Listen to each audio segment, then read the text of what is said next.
I gotta say, I was kind of looking forward to Double Moon Densetsu. It's tied in my mind for the position of rarest Famicom RPG, though the other one has it beat for most expensive.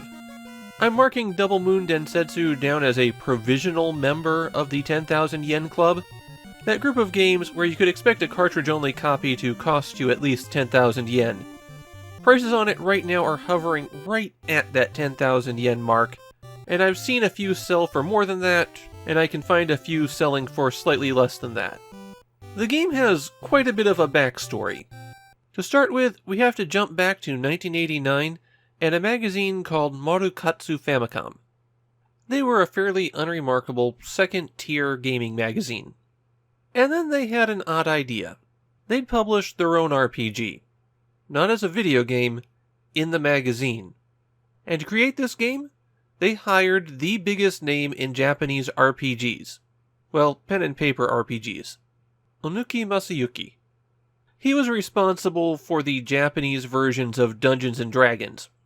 And the RPG he made for them was Double Moon Densetsu. The title Double Moon Densetsu comes from how the world has two moons in the sky.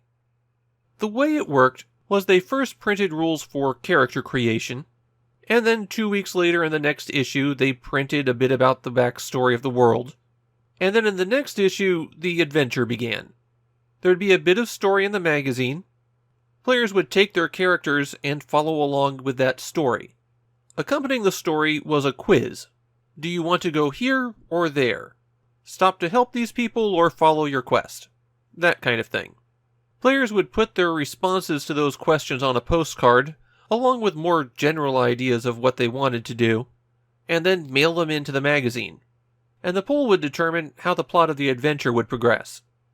Marukatsu Famicom would publish 3 scenarios like this, though the third one had enormous production difficulties, including Onuki's death at the age of 29.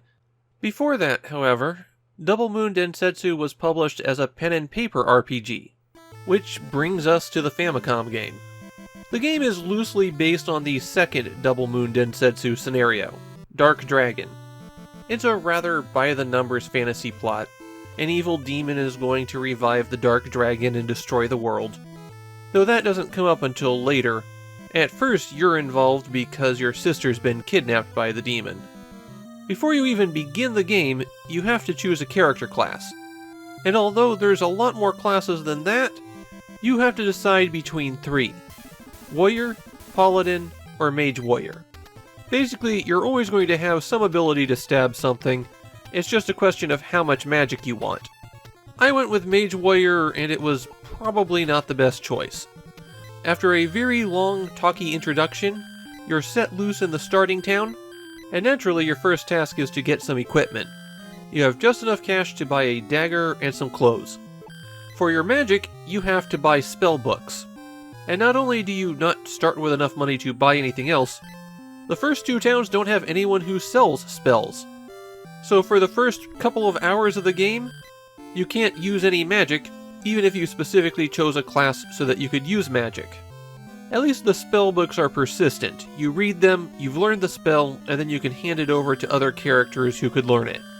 As you explore, you can do the usual hit A to bring up a menu, and this is where you can do things like search, equip items, use magic. If you want to check out your stats, you have to hit start. To save the game, you have to go to an inn, and the game has 2 battery save slots. As you progress through the story, you'll find quite a few party members to join up, and you have control over who will join your party of 4 characters. And here I have to bring up a big problem with Double Moon Densetsu. A lot of the RPGs that we've been seeing in the past year or so on the Famicom have been better about easing the players into them. I only have about an hour to play, but I can still make some progress, get through 1 dungeon, see a little bit of the game before I have to stop. Double Moon Densetsu is brutal. It is a game that wants you to spend your first hour or so grinding away a few steps away from town. You don't even have that common feature from RPGs at the time, where if you died you wound up back in town but only lost half your money. When you die here, you go back to your previous save. And the enemies that you'll randomly encounter out in the field have a bad tendency to suddenly hit you with enormous damage. Your starting equipment isn't going to cut it for surviving in the area around the second town.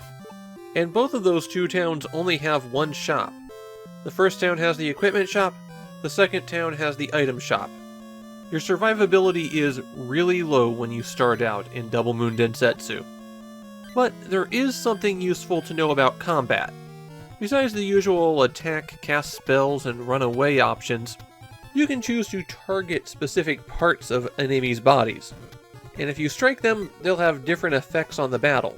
Hitting them in the head, for example, will cause confusion, while hitting one of their hands might prevent them from doing strong attacks. And stabbing them right in the chest tends to be fatal.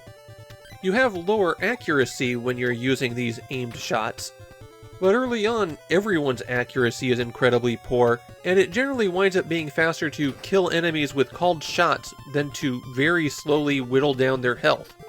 Once you reach level 4, on the other hand, you're doing enough damage to the enemies around that starting area that it's more efficient to finish them off that way than hope for a lucky blow.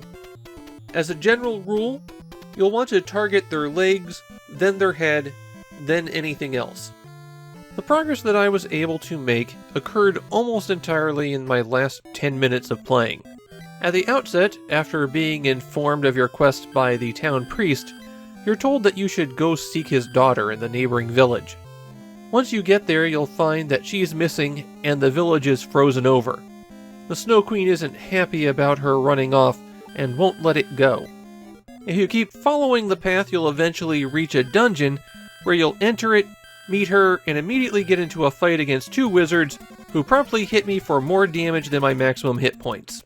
The comments I could find from Japan about the game Double Moon Densetsu mainly mentioned how brutally difficult it was and how most enemies could just suddenly kill you outright. I also saw complaints that it doesn't really follow the pen and paper system, but people seem to like the addition of being able to target specific body parts in combat. My own take on Double Moon Densetsu is that the beginning grind is just completely brutal. As an RPG, it looks fine, but there's a real barrier to getting into it. You are basically going to have to spend the first 2 hours of play just walking in circles. It drains the fun out of this one really fast.